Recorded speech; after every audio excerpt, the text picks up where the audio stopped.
Táto pesnička je venovaná od syna Joška a brata Tomáša pre trebišovského bossa, pre Kolomana alias Pupa k jeho 50. narodeninám. Prajeme ti všetko najlepšie, hlavne veľa zdravia, šťastia a lásky.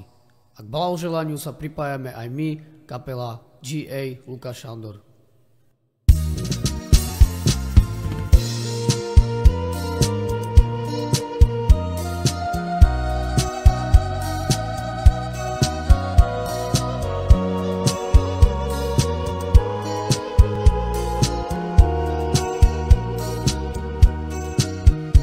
Mamo, mi darávaš tu, kaj tu saudade.